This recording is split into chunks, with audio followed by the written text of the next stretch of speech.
जय हिंद दोस्तों। आप सभी का फिर से स्वागत है आदित्य आईएएस में। दोस्तों, यूपीएससी सिविल सर्विसेज एग्जामिनेशन 2021 का नोटिफिकेशन आने के बाद से लोगों को काफ़ी सारे डाउट्स है।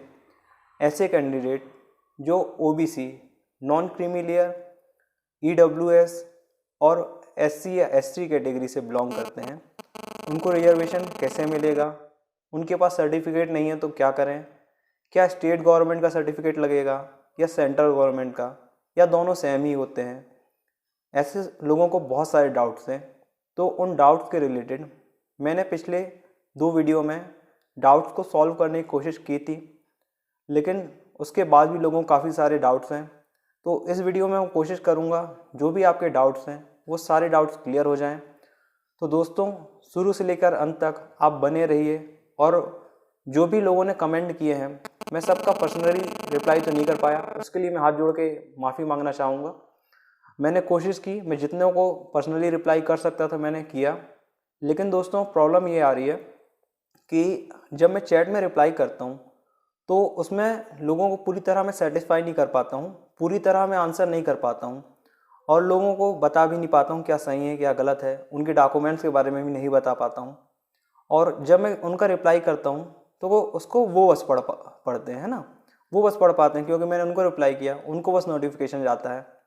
तो इस वीडियो में अब मैं कोशिश करूँगा कि जो भी डाउट्स हैं, है ना, कोशिश किया मैं कर ही रहा हूँ, जो भी आपको डाउट्स आए हैं और जो भी आपने कमेंट में अपने डाउट पूछे हैं उन सारे डाउट्स को वीडियो के एंड में मैं कवर कर दूँगा। हर कमेंट में पढ़ूँगा और हर कमेंट का मैं रिप्लाई करूँगा। उससे पहले अब मैं शुरू से लेकर लास्ट तक सारी कैटेगरीज़ का क्या क्या डॉक्यूमेंट्स रिक्वायर्ड है ना, आपको सर्टिफिकेट कैसे लगाना है और सर्टिफिकेट का नंबर कहाँ रहता है, कौन सा फॉर्मेट होगा, ये सारी चीज़ें। और इन सारा का फॉर्मेट भी मैं आपके साथ डिस्क्रिप्शन बॉक्स में शेयर कर दूंगा।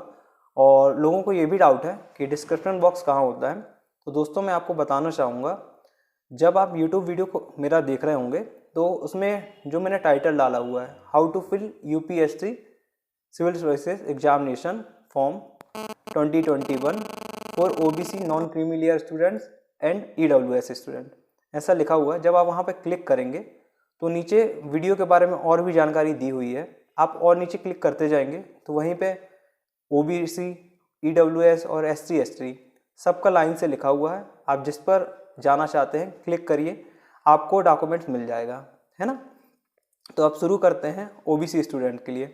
तो लोगों को सबसे पहला डाउट यही आ रहा है कि हम एलिजिबल हैं या नहीं हैं, और एलिजिबल हैं तो कैसे हम पता करें ना करें। तो आपको दोस्तों कोई टेंशन लेने की ज़रूरत नहीं है, सारे काम मैं कर रहा हूँ, मैं आपको बताऊँगा आप एलिजिबल हैं या नहीं हैं। तो दोस्तों, एलिजिबिलिटी क्राइटेरिया मैं सबसे पहले ओबीसी के लिए बताना चाहूँगा। ओबीसी नॉन क्रीमी लेयर, है ना, इन्हीं लोगों को रिजर्वेशन का बेनिफिट मिलता है। जो क्रीमी लेयर के हैं उनको जनरल के तरीके से ट्रीट किया जाता है। तो दोस्तों, जो भी आप क्राइटेरिया में आते हैं या नहीं आते हैं, मैं दोनों चीज़ें आपको बताऊंगा, तो आप ध्यान से सुनिए। इस वीडियो को पूरा देखने के बाद मेरा ऐसा विश्वास है और मैं पूरी कोशिश करूंगा कि इसके बाद आपको कोई डाउट ना रहे। तो दोस्तों, सबसे पहले जो एलिजिबिलिटी क्राइटेरिया है वो ये कि जो आपके पेरेंट्स हैं, यानी आपकी माँ और आपके पापा, है ना, जो भी है, तो उनकी जो एनुअल इनकम है वो 8 लाख रुपीज़, यानी कि 8 लाख रुपए सालाना, इससे कम होनी चाहिए। बट उसके अब आगे सुनिए, ये दोनों साथ ही है, एक ही पॉइंट है ये, कि जो आपकी जो मम्मी पापा हैं उनकी सैलरी और जो एग्रीकल्चर आपकी अगर लैंड है तो अगर उसके थ्रू जो भी इनकम होती है, सैलरी मतलब आप कोई भी काम करते होंगे, आपके पेरेंट्स, उससे सैलरी मिलती होगी, तो उससे जो भी इनकम होती है तो वो जो है आपकी इनकम में काउंट नहीं होगी। यानी जो भी आपकी सैलरी से और इनकम जो भी एग्रीकल्चर लैंड से हो रही है वो इनकम इसमें जब आप कैलकुलेट करते हैं नॉन क्रीमी लेयर के लिए तो वो काउंट नहीं होती। अब मैं फिर से बता रहा हूँ, आप ध्यान से सुनिए। 8 लाख सालाना से अगर आपकी इनकम कम है तो आप नॉन क्रीमी लेयर में आते हैं। अगर इससे ज़्यादा भी है तो उसके बाद सुनिए, अगर आपके पेरेंट्स की सैलरी और एग्रीकल्चर लैंड से इससे ज़्यादा आपकी इनकम हो रही है ना, 8 लाख से ज़्यादा, तो इसकी इनकम कैलकुलेट नहीं की जाती है। मतलब सुनिए, जो इनकम आपकी सैलरी और एग्रीकल्चर लैंड से, इसके अलावा कोई अदर सोर्सेज से आ रही है तो ही आप तो ही उसके बाद जो है आपकी जो इनकम है 8 लाख रुपए सालाना से ज़्यादा है तो ही आप जो है क्रीमी लेयर में आएंगे, यानी कि आपको बेनिफिट का लाभ नहीं मिलेगा। और जो इससे अगर कम है 8 लाख से कम, और अगर जो वो सैलरी और एग्रीकल्चर इनकम से ये आ रहा है, तो जो आपका ये जो है इसकी जो सैलरी और इनकम एग्रीकल्चर लैंड से जो भी इनकम आ रही है इसको जीरो माना जाएगा। इसके अलावा अदर सोर्सेज से अगर 8 लाख से ज़्यादा इनकम हो रही है तो माना जाएगा, इसकी इनकम जीरो मानी जाएगी आपकी सैलरी और जो है एग्रीकल्चर लैंड से। पहला डाउट क्लियर हुआ। तो दूसरा पॉइंट है ये एलिजिबिलिटी क्राइटेरिया है, जो आपके जो पेरेंट्स हैं अगर ऑफिसर हैं तो वो या तो आपकी माँ या तो पापा, है ना, जो बी ग्रेड ऑफिसर होता है उससे लो रैंक के होने चाहिए, तो भी आप ओबीसी नॉन क्रीमी लेयर में आएंगे। ठीक है। जो थर्ड एलिजिबिलिटी क्राइटेरिया है, अगर आपके पेरेंट्स ग्रुप ए या क्लास 1 ऑफिसर हैं तो आप ओबीसी नॉन क्रीमी लेयर में नहीं आएंगे। ध्यान से सुनिए, अगर आपके पेरेंट्स ग्रुप ए या क्लास 1 ऑफिसर हैं तो आप ओबीसी नॉन क्रीमी लेयर में नहीं आएंगे, यानी आपको एज अ जनरल ट्रीट किया जाएगा, आप क्रीमी लेयर में आएंगे, आपको रिजर्वेशन का बेनिफिट नहीं मिलेगा। ठीक है। अब चौथा पॉइंट है कि आपके जो पेरेंट्स हैं यानी आपके माँ और आपके पापा दोनों ही गजेटेड ऑफिसर हैं, यानी कि ग्रुप बी के ऑफिसर हैं, दोनों ही, एक नहीं दोनों ही। ठीक है। तो भी आपको बेनिफिट नहीं मिलेगा रिजर्वेशन का ओबीसी नॉन क्रीमी लेयर के लिए, आपको भी as a creamy layer treat किया जाएगा।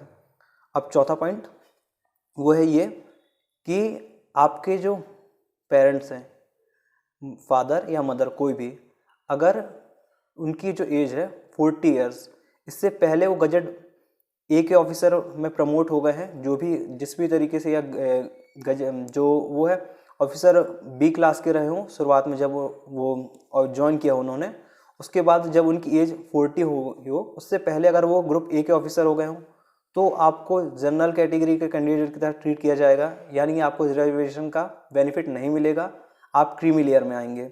इसका मैं एग्जांपल देके बताता हूँ। जैसे मान लीजिए आपके फादर हैं, वो ऑफिसर हैं ग्रुप बी के, ठीक है, बट वो प्रमोट हो चुके हैं ग्रुप ए में।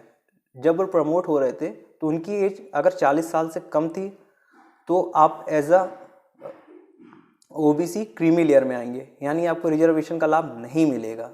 मैं फिर से बोलता हूँ, आपको रिजर्वेशन का लाभ नहीं मिलेगा। लेकिन अगर आपके पापा या मम्मी 40 साल की एज पूरी होने के बाद प्रमोट हुए हैं ग्रुप ए ऑफिसर में तो आपको रिजर्वेशन का लाभ मिलेगा, यानी आप ओबीसी नॉन क्रीमी लेयर की तरह ट्रीट किए जाएंगे। ठीक है दोस्तों। अब उसके बाद कुछ लोगों के पेरेंट्स होते हैं पीएसयू में, तो उसमें किसको रिजर्वेशन का बेनिफिट मिलेगा किसको नहीं मिलेगा, इसके बारे में मैं आपको बताना चाहूँगा। देखिए, अगर आपके पेरेंट्स जो एग्जीक्यूटिव लेवल की पोस्ट होती है, ठीक है, या बोर्ड लेवल एग्जीक्यूटिव की पोस्ट होती है, या मैनेजरल लेवल पोस्ट होती है, तो अगर इस पे आपके जो पेरेंट्स हैं, आपके फादर या मदर, अगर इस पे वर्क कर रहे हो, इस पोजीशन में है प्रेजेंट में, या इससे ज़्यादा ऊंची पोस्ट पे है, तो आपको जो है ग्रुप ए के जो ऑफिसर होते हैं उनकी तरह ट्रीट किया जाएगा, उनके बच्चों की तरह, यानी कि आपको जो है रिजर्वेशन का बेनिफिट नहीं मिलेगा, आप ओबीसी क्रीमी लेयर में आएंगे। अब मैं 5वां पॉइंट डिस्कस करना चाहूँगा।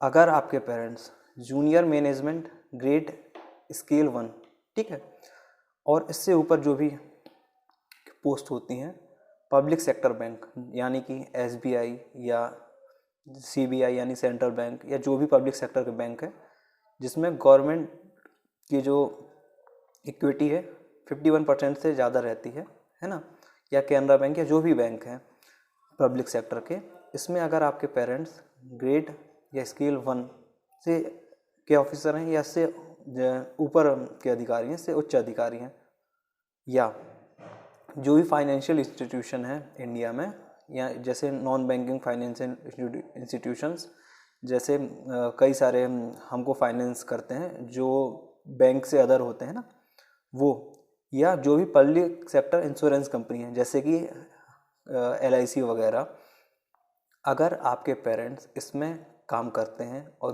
ग्रेड या स्केल 1 के कर्मचारी हैं या अधिकारी हैं, तो उनके जो बच्चे हैं उनको ग्रुप A के जो बच्चे होते हैं उसकी तरह ट्रीट किया जाएगा, यानी कि आप क्रीमी लेयर में आएंगे और आपको OBC non creamy layer reservation का बेनिफिट नहीं मिलेगा। तो दोस्तों ये एलिजिबिलिटी क्राइटेरिया हुआ OBC के लिए। अब मैं उम्मीद करता हूँ इसके बाद जो भी OBC नॉन क्रीमी लेयर के स्टूडेंट हैं उनको ये बात क्लियर हो गई होगी कि वो क्रीमी लेयर में आते हैं, नॉन क्रीमी लेयर में आते हैं, उनको बेनिफिट मिलेगा या ना मिलेगा। ठीक है। अब इसके बाद जो है काफ़ी सारे लोगों को डाउट ये आ रहा था OBC की मैं पहले बात कर रहा हूँ। OBC के स्टूडेंट को बहुत सारों को ये डाउट आ रहा था कि सर्टिफिकेट कब बनवाना है, नहीं बनाना है, या कब से कब तक वैलिड है। तो इसके बारे में मैंने लास्ट वीडियो में डिस्कस किया था। आप चाहें तो वीडियो को डिस्क्रिप्शन बॉक्स में जाइए, वहाँ पे लिंक आपको मिल जाएगा, आप वहाँ से आप देख सकते हैं। और इस वीडियो में मैं आपको बता देता हूँ। देखिए दोस्तों, अगर जो OBC का सर्टिफिकेट है 31 मार्च 2018 यानी 31 मार्च 2018 के बाद इशू हुआ है, ठीक है, और 24 मार्च 2021 से पहले का है, ठीक है, इन दोनों के बीच का होना चाहिए, तो जो आपका सर्टिफिकेट है वो वैलिड है। और उसके साथ कुछ कंडीशंस और हैं, वो मैंने आपको लास्ट वीडियो में बताया है। तो प्लीज़ मैं यहाँ पे रिपीट करूँगा तो वीडियो काफ़ी ज़्यादा लेंदी हो जाएगा, ऑलरेडी वीडियो काफ़ी ज़्यादा लेंदी हो चुका है। तो मेरा आपसे रिक्वेस्ट है कि आप लास्ट वीडियो देख लें, आपके सारे डाउट्स क्लियर हो जाएंगे इससे रिलेटेड, ठीक है। अब उसका फॉर्मेट से रिलेटेड काफ़ी ज़्यादा लोगों को डाउट है कि हमको स्टेट गवर्नमेंट का लगाना है या सेंट्रल गवर्नमेंट का, या दोनों सेम ही होता है। तो मैं आपको बताना चाहूँगा कि अगर आपके पास स्टेट गवर्नमेंट का है या सेंट्रल गवर्नमेंट का, अगर वो डिजिटल है तो दोनों का नंबर सेम ही होता है, उसमें कोई इशू नहीं है। और अगर आप फ्रेश हैं, फ्रेश कैंडिडेट हैं, या फर्स्ट टाइम आप अप्लाई कर रहे हैं, या ऐसा भी हो सकता है कि आपने के पास अभी तक सर्टिफिकेट ना हो और आप बनवाना चाह रहे हो, तो क्या प्रोसेस है वो भी मैं आपको बताऊंगा। पहले मैं आपको जो है सर्टिफिकेट का फॉर्मेट वो मैं आपको दिखा देता हूँ OBC के लिए, तो वो मैं आपको दिखाता हूँ। देखिए दोस्तों, इसका आप स्क्रीनशॉट ले लीजिए तो बेटर रहेगा। ये है, इसका आप स्क्रीनशॉट ले लीजिए। आपको ऐसा सर्टिफिकेट बनवाना है। ये मैंने UPSC की वेबसाइट से डाउनलोड कर लिया है, तो यहीं से मैं आपके लिए प्रिंट निकाल लिया था। लोगों को काफ़ी ज़्यादा डाउट थे, मैंने लास्ट वीडियो में डिस्क्रिप्शन बॉक्स में इसका लिंक भी दिया था, बट लोगों को ये नहीं मिल रहा था, तो इसलिए मैंने ये सामने ला के रख दिया। आप स्क्रीनशॉट ले लिए होंगे, मुझे ऐसी उम्मीद है, ठीक है दोस्तों। तो और उसके साथ लोगों को डाउट है हमारे पास स्टेट गवर्नमेंट का है तो क्या हमारा सेंट्रल में यही लग जाएगा, तो मैं आपको क्लियर बताना चाहूँगा दोस्तों, ये नहीं लगेगा। आपको ऐसा बनवाना होगा, या आपके में सिंपल ये समझिए, एक छोटी सी लाइन लिखी होनी चाहिए जो ये लिखा होना चाहिए, ही और she does not belong to the creamy layer, है ना, जो OBC क्रीमी लेयर है, ये आपको मेंशन होगा। इससे जैसे और भी फॉर्मेट है वो भी चल जाएगा, लेकिन ये बात आपके उसमें क्लियर लिखी होनी चाहिए, ठीक है। और इसके बाद लोगों को ये भी डाउट आ रहा है कि हमारे पास नहीं है तो हम क्या करें, तो मैं आपको बताना चाहूँगा, आप तहसील ना जाके सीधे डिस्ट्रिक्ट मजिस्ट्रेट जो होते हैं ना, कलेक्टर, वहाँ पे आप जाइए, और वहाँ पे लोक सेवा केंद्र होता है, तो लोक सेवा केंद्र में आप जाइए और वहाँ पे जाके एक फॉर्म होता है 2 या 5 रुपए का आपको मिलेगा, अगर आप फ्रेश कैंडिडेट हैं तो वो पूरा भरिए। और उसके बाद जो है आप SDM कार्यालय में जाइए। वहाँ पे SDM कार्यालय में मैं इसलिए जाने के लिए कह रहा हूँ, आप वहाँ पे जाएंगे और SDM सर से आप अपनी बात रखिए।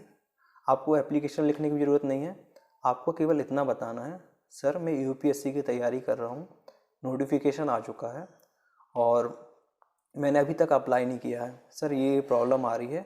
जैसे आज मैं अपना एग्जांपल देता हूँ, लोग मुझे कमेंट कर करके कह रहे थे कि भैया अभी तक हमारे पास सर्टिफिकेट नहीं है, हमको 3-4 दिन में मिलेगा और इस बार क्या हम पुराना ही लगा दें। तो मैं आपको बता दूं, मैं गया और मुझे मतलब 15 से 20 मिनट ही लगा होगा और मैंने नया सर्टिफिकेट बनवाया है। बट वो इसलिए बन गया तुरंत ही क्योंकि मेरे पास पुराना था, उसके बेस पे उन्होंने नया तुरंत बना के दे दिया। तो पुराना तो कोई टेंशन लेने की बात नहीं है। अगर आप फ्रेश अप्लाई कर रहे हैं तो भी टेंशन वाली बात नहीं है।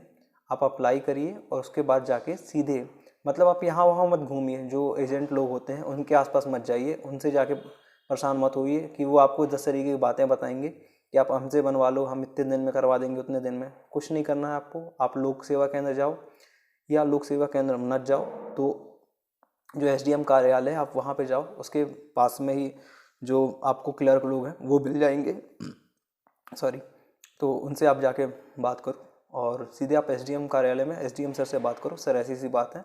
और यकीन मानिए दोस्तों, आप गजेटेड ऑफिसर क्लास 1 की तैयारी कर रहे हैं, आपका सम्मान वैसे ही बढ़ जाता है जब आप वहाँ जाते हैं तो। और कोई भी सेंट्रल की जब तैयारी करता है सेंट्रल गवर्नमेंट की, तो उसको एक वाकई में एक महत्व मिलता है। वहाँ पे ऑफिस में जाने पे ही आपको ऐसा कोई वो नहीं करेगा कि चलिए भगिए या कुछ वैसे वो नहीं करेगा। बहुत इज्जत से पेश आएंगे, बहुत अच्छे से आपसे बात करेंगे और आपकी सारी प्रॉब्लम का उसी दिन सोल्यूशन हो जाएगा, मेरा यकीन मानिए।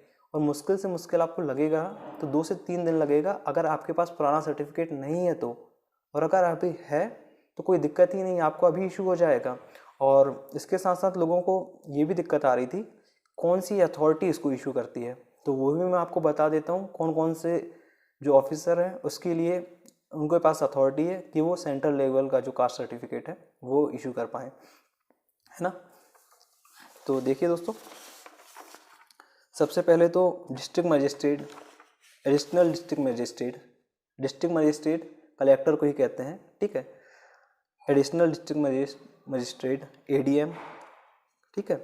डिप्टी कमिश्नर, कहीं कहीं कलेक्टर को डिप्टी कमिश्नर कहा जाता है जैसे कि हरियाणा में। और एडिशनल डिप्टी कमिश्नर, ठीक है।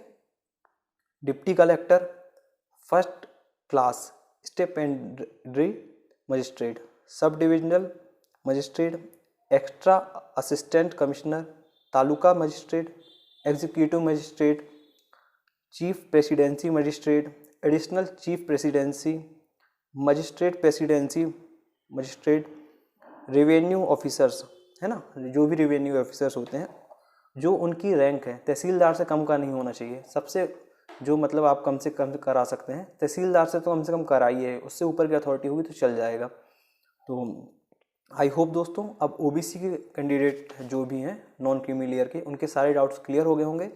लास्ट डाउट जो मुझे समझ में आता है वो ये कि हमारे पास स्टेट गवर्नमेंट का है तो क्या वो ही हम सेंटर में लगा दें, तो नहीं दोस्तों, आप जो स्टेट गवर्नमेंट का है वो सेंट्रल गवर्नमेंट में नहीं लगा सकते। आपको एक सुविधा मिल जाएगी अगर आपके पास स्टेट गवर्नमेंट का है तो उसी दिन, जैसा मैंने आज बताया, उसी दिन आपको इशू हो जाएगा। आपको कुछ भी करने की ज़रूरत नहीं है, आप बस जाके एसडीएम कार्यालय में किसी से बात मत करिए, एसडीएम सर से सीधे बात करिए या जो भी ऑफिसर के मैंने अभी नाम लिए उनमें से किसी के पास भी जाइए, वो आपको टाइम देंगे, उनसे आप और गाइडेंस भी ले सकते हैं। उनसे जाके आप बात करिए, वो आपकी बात सुनेंगे। दोस्तों ये वीडियो काफ़ी ज़्यादा लंबा हो गया है, तो EWS और ST/SC इनके जो भी डाउट्स हैं और जो भी इनके रिलेटेड एलिजिबिलिटी क्राइटेरिया है तो वो नेक्स्ट वीडियो में डिस्कस करूँगा। तब तक आप चैनल पे बने रहें। वीडियो अच्छा लगा है तो वीडियो को लाइक करें, वीडियो अगर यूज़फुल है तो ज़्यादा से ज़्यादा लोगों तक शेयर करें, और चैनल को अब तक सब्सक्राइब नहीं किया है तो चैनल को सब्सक्राइब कर लें, ताकि जब भी मैं कोई नया वीडियो डालूं या जो भी मैं नया अपडेट आपको दूं तो जल्द से जल्द आप तक पहुंच सके और आप कोई भी इन्फॉर्मेशन मिस ना करें। जय हिंद।